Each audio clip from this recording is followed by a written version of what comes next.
Recording by Dale Grothman. Henry knew his wife had been married once before. Now he expected her to start a new life with him. But to her the past was alive. And Spacemen Never Die by Morris Hershman. Henry Weller stood facing a huge, three-dimensional picture on the wall of his dining room. "Can't we get rid of it?" he asked, turning to his wife.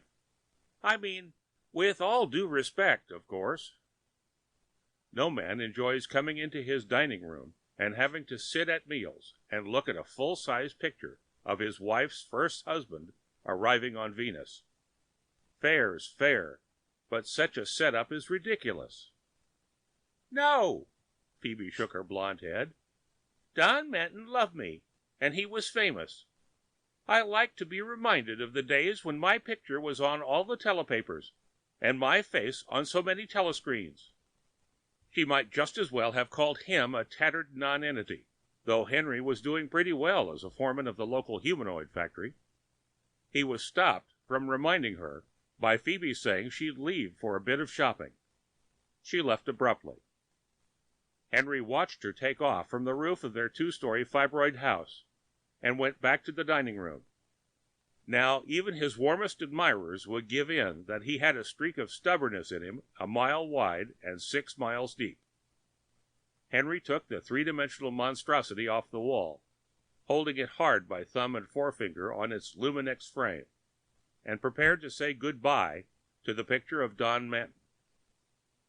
A foreman at one of the humanoid shops has to be able to consider alternatives, and Henry had done this. If he only hid the picture, there'd be a domestic crisis and the picture would sooner or later be back on the wall. If he destroyed it, there'd also be a crisis, but one that would eventually blow over. Unluckily for him, these three-dimensional wall pictures were made out of glassine, and when he tried to set fire to it, he nearly burned down the house. Upon feeding it into the old-fashioned fireplace, nothing grew hot except his temper. Ripping the picture to shreds would have been the next step, but you can't rip glassine. For maybe the 6 millionth time he cursed out Don Manton, the well-known explorer in the realm of outer space. Henry understood in a general way that Don Manton had been among the first to chart the cities of Mars and Venus, and had accidentally died on a planet named Immel, but Henry had no intention of living in Don Manton's shadow. The picture, which showed the late explorer talking to 3 Venusians, had been hung up again when Phoebe came through the ceiling door along the extension stairway, which flicked up to meet her. "You've been trying to get rid of Don's picture." He hung it crookedly, and the diagonal slash of the white wallpaper had given him away. "Just this one. You've got cans of telefilm in the cellar, but them I don't mind. This," he flicked it with a thumbnail, "I do mind." "As long as I stay," Phoebe said quietly, "my darling Don's picture stays." "But what about your darling Henry? Am I just a humanoid who looks and behaves and talks like a human being? Haven't I got feelings?"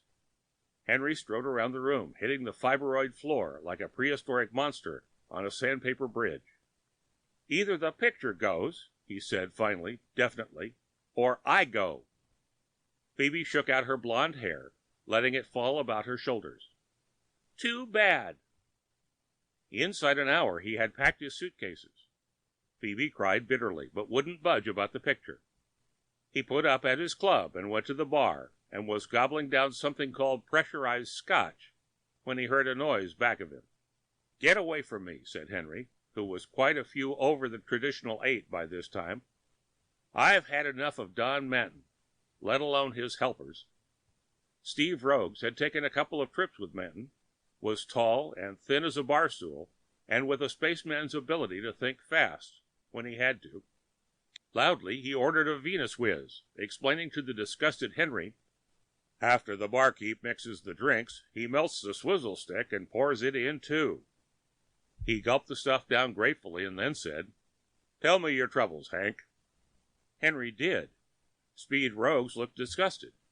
"Are you serious?" he asked, and when Henry swore to cut Speed's throat on asking that again, went on, "Women are space mad." As Henry agreed, Rogue said, "The one thing you don't understand about Don Manton is that he was maladjusted. He couldn't stay still. He always wanted what he couldn't have. That goes for his feelings for women, too." Henry looked up with bloodshot eyes that nearly popped out of his head. Rogues kept going. "Don and Phoebe never got along once they got married. It was Manton's fault. Like all explorers, he was unhappy over his lot and looked beyond the rainbow. In fact, he told me once that the only reason he went in for exploring space was to get away from his wife." Henry Weller suddenly rocked with laughter. He got to his feet, took Rogue's, and went to his room, still laughing. He lay on the bed for half an hour. At the end of that time, he sat up. "Tell the manager I won't be here for supper," he said to Speed. "I've got a little trip to make." "Where are you going?" "Home, to give the good tidings to my wife." Henry's fibroid house looked about the same. He parked the plane and let himself in by the roof door and down the extension staircase. He found Phoebe in the kitchen, bent over a pot, and at sound of him she turned. A near smile flickered in her blue eyes. "Phoebe." "Henry." They laughed together. Henry wanted to tell her what he knew as bitterly and maliciously as possible, but he simply opened his mouth a few times. He didn't say it. Everyone is entitled to an illusion, and this was Phoebe, his blonde wench, his wife, his woman. He looked a bit sick. Phoebe smiled. "Come into the dining room." The three-dimensional picture had been rolled up into the corner. Henry promised to put it away in the cellar and clean up the cellar as soon as he could. Phoebe said that her first husband never liked to stay home. He'd always been afraid to live normally. "I was wrong about the picture," she told him, "and I didn't know till I saw you leave the house." It goes without saying that Henry and his Phoebe lived happily ever after, but it is perhaps not too well known that Phoebe was left with a little disposal problem, too.